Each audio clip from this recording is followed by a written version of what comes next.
Hello, everyone. Welcome to the 2022 International Amy MacRae Award for Memoir announcement of the winners of this year's contest.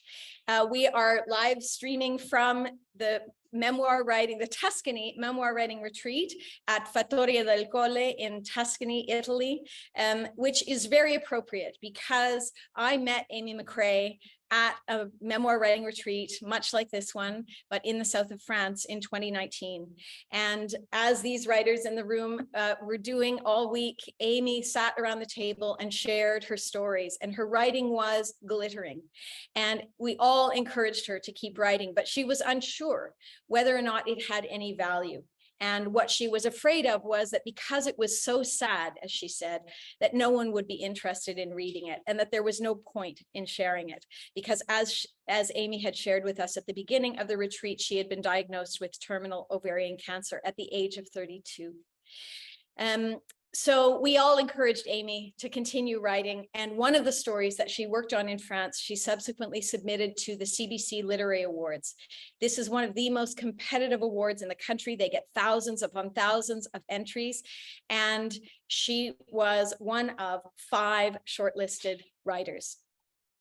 She had died only a few weeks before that announcement was made. So she was not able to celebrate that win, but the rest of us were. And a few months after that, I was snowshoeing, thinking of Amy, as I often did when I would walk in nature. I'd often just sort of invite her to use my body for a while. So I'd say, here, Amy, look how beautiful this is.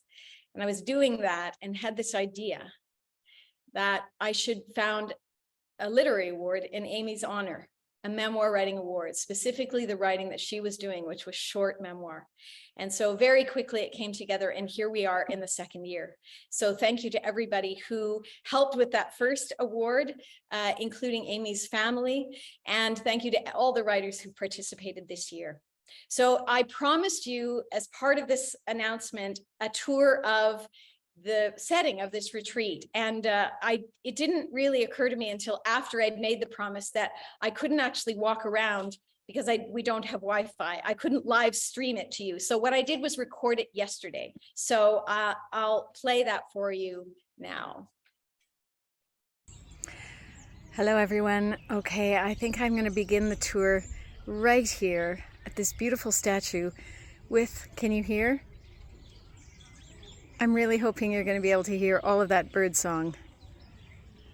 Stunning, stunning. So here we are. This is the little rose garden outside the main house. And gosh, I wish I could remember the date. We were just told the date of this building, but 16th century. 16th century, but that's as close as I'm going to get, I'm afraid. But it has been that interesting thing. One of the interesting things about it is that it's been in the family for generations, hundreds and hundreds of years. And it was once taken from the family. There was a little scuffle to do with Catholicism versus Protestantism, you know how that goes, and it fell out of the family's hands, and then decades later someone brought it back into the family, not realizing that it had been in his family. He bought it and didn't realize that it had been generations before his family home, and so it's fallen back into the family's arms. Okay, so that's there ends the history lesson. So here is one of the spaces that we've been using for the writing workshops, and you'll see it's just it's a little inspiring. It's a little bit gorgeous. This is the view from this particular area. Okay, I'm going to turn this off so that I don't take up too much space, and I'll just catch you on the other side of the garden. Okay, so hang on there. I'm at the bottom of the garden. Now I'm really wishing I could broadcast to you the smell of roses that I'm getting. Oh, I mean, wafting scent of roses from the other side of this this hedge that I'm walking through back to the main building. So that little window up, where is it? That little one in the middle, that's my room. So I look down there. So the little office is here.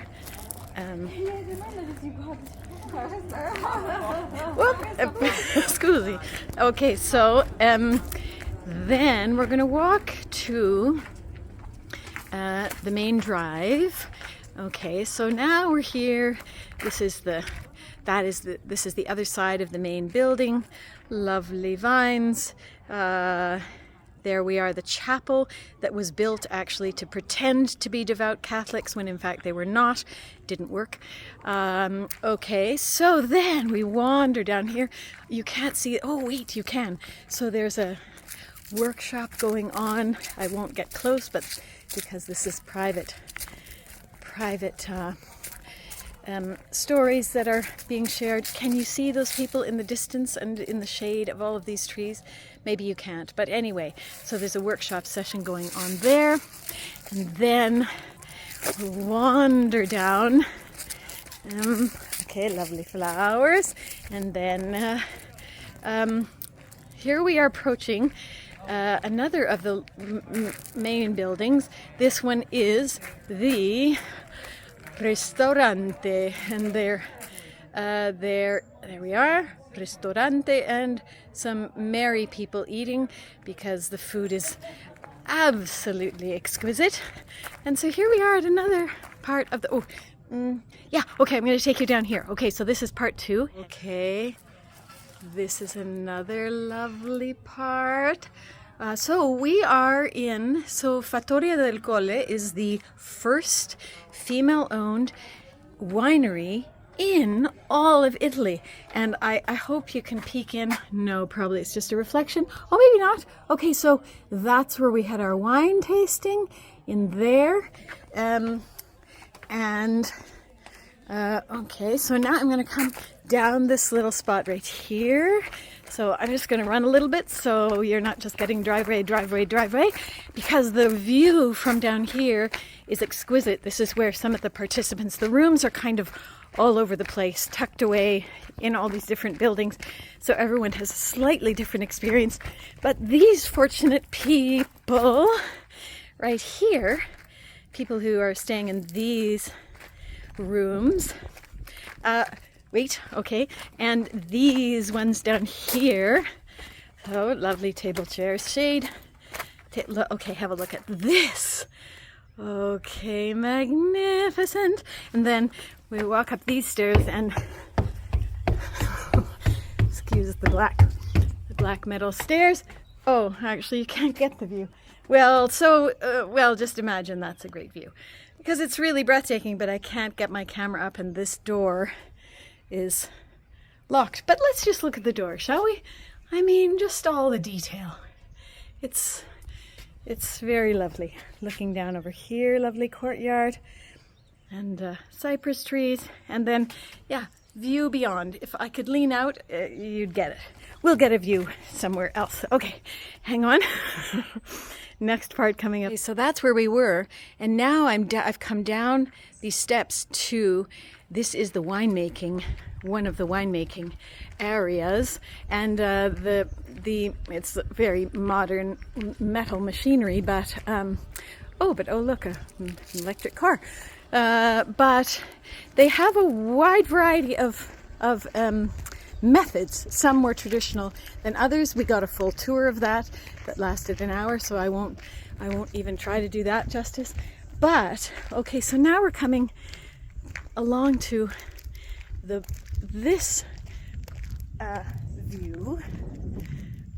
I'll stop walking, and we're approaching this area. Okay, so this sculpture, this metal sculpture, was done by an artist who is a woman. There's a real nod to women here, so all the staff are women. The people they choose to make beautiful metal sculptures are women. The people who work in the fields to harvest the grapes. The experts who are chosen to help choose which batches of wine are going to be saved for well, whatever they do to make them more, the ones that are selected as the prize grapes and so on. It's all collections of women, which is just sort of great because this first female-owned vineyard in Italy only happened in 1998. This is really recent history. So still in the process of being actively celebrated and supported. So here is the view from the terrace. And this terrace, the first night we were here, was host to a wedding. You can imagine, pretty beautiful place to have a wedding if you're, thinking about that or anything. Okay, so now, all right, I'll pick up then in a just. I'm at another part of things. This is one of the buildings that contains some of the little apartments and rooms where the participants are staying. I'm sort of at the back of the restaurant right now, but the reason I brought you here, Cyprus, was this view right here. Okay. Ta-da! Can you see in the distance? Can I get closer? Oh, I can. This is the village of Trequanda, which you can see that dirt path, so we can walk there in about 20 minutes. It's a beautiful walk. And then up in the village, there are little cafes and shops and a wonderful fortress and beautiful chapel. Okay, but you'll see in the foreground here are a few olive trees. There's a whole olive orchard, but these are a few olive trees right here. Okay, I think I'm going to back up now. Okay, right here. And then look here. There's the vineyard. So that's pretty nice too. Here, I'll zoom you in again so you can see. There we go. Okay, so that's that. Oh wait, actually, can I zoom in on this sign? Oh, I'm already zoomed in. So it is it's a biological, organic vineyard. This that we see in the distance. There we are. Okay, so hang on, I'll just meet you. Okay, and this is the end of the tour. So I'm bringing you right back to the beginning of, right to the entrance rather of the place. So this is where we all arrive, and I'm going to just take you now through past this lovely shrub and hedge into the building where we are going to have the Amy Awards momentarily. So thanks for joining me, and I hope this gave you just a little taste maybe of Italy and sunshine and beauty. Okay, we'll just walk in and the award ceremony will begin. Okay, blah blah blah blah blah. Okay, so that's where we are, and I'm in a room full of the writers who've been working all week on memoir stories like Amy's. We're going to get to, I know that shortlisted writers are all now at this stage where they're biting their nails and their stomachs are turning, so I won't make you wait anymore. I'm going to invite Nadia Brown, one of the facilitators of the workshops this week, to present the People's Choice Award. Nadia.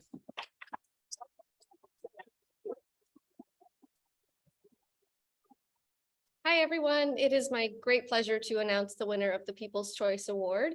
And this award is allowing people who've been following along the process of the Amy MacRae Award and reading all the stories. It's allowed them to have a choice and to reward one of the beautiful stories on the shortlist. The winner of the People's Choice Award, the judge said this about her story: heartfelt, sincere, and poised, narrated with an elegant presence, and I couldn't agree more. The winner of the People's Choice Award is Preparing for Liftoff by Susanna Rentz.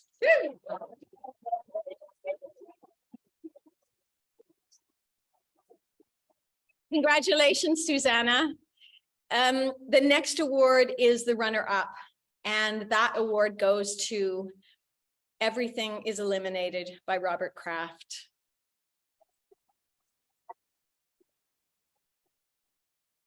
Congratulations, Robert. The award for the runner-up is what we're calling a $500 literary loot bag. So it's a combination of coaching and editorial support so that you can get more of your stories sent out to competitions and sent out for publication with some editorial and editorial support if you so desire. So I'll be in touch about that one.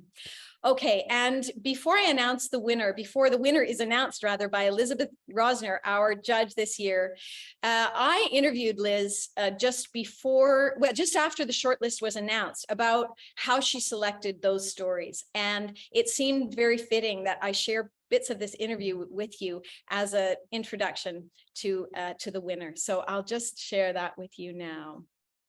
I'm going to start with a confession. This is harder than it looks. This is actually, it comes with great responsibility. And I feel that. I feel a lot of both a combination of respect and also deep tenderness toward what I'm reading and the person who wrote what I'm reading, even though I also want to say very, very directly that I know nothing about these writers. I even don't really, I see the title of the piece and I read the piece. And yet what I bring to that is this awareness that there really is a human being behind each piece that I'm reading, and that they've offered something up with great vulnerability and a level of risk taking. I mean, that's going to vary from person to person.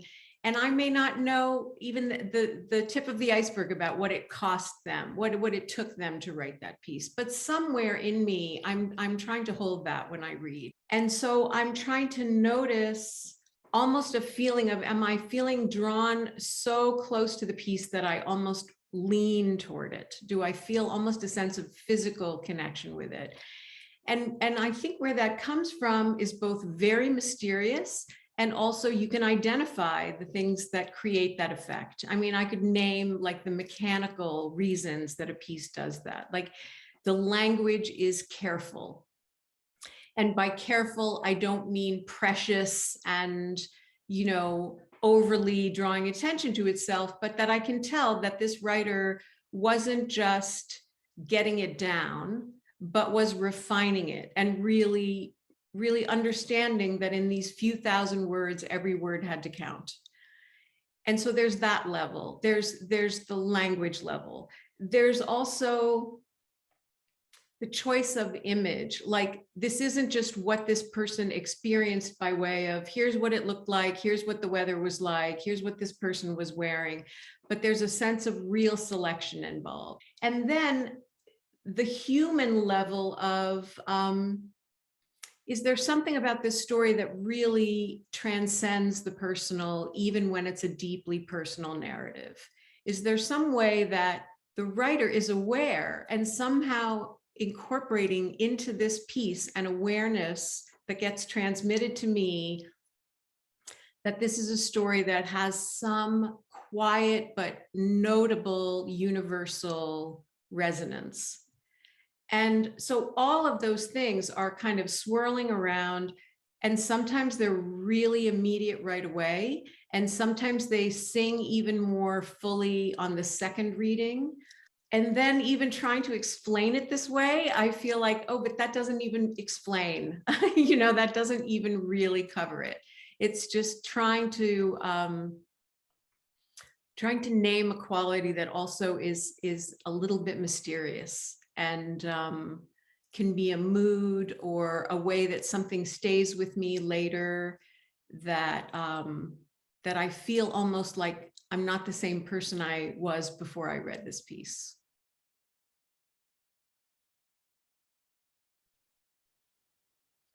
And on that note, I present you Elizabeth Rosner, the 2022 judge of the Amy Award.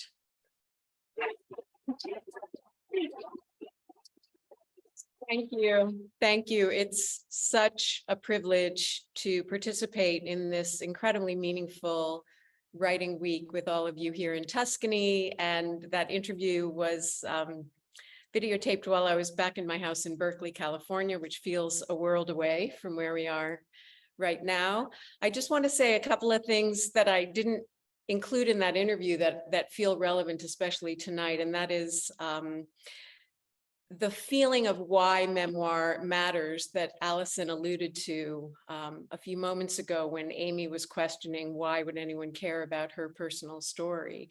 I think what everyone here has been experiencing this week, and what I hope all of you watching and listening, and all of the people who submitted your work, and those of you who are hoping to submit another year or to some other publishing experience, think about is the human experience that we all share gets transmitted through us individually. And memoir is that opportunity to connect so deeply with your own awareness, your own memory, your own fear, your own desire, your own understanding of how the world works or doesn't work, what you succeed at, what you fail at, what you try to do, what you try harder to do, how you understand each other, how you understand yourself. All of that becomes the filter that we share. That's how we share the human experience. When we understand the world, it's through our own eyes and ears and hearts and bellies and bodies. And that's what you offer to each other. That's what you've been sharing all week, this week. That's what your pieces represent. And when I said in the interview that it's a kind of physical experience that I have when I'm responding to a piece of writing, it's because we are almost sharing a body in that moment. We are almost sharing our senses. We are sharing our brains. And that's a stunningly rare gift that you offer each other, that you offer me. And I want to say that the story that I chose did that in a rare and special way. And that's why I'm so excited to announce that the winner of this year's award is a piece called Field Trajectories, a Triptych by Raya Leibich.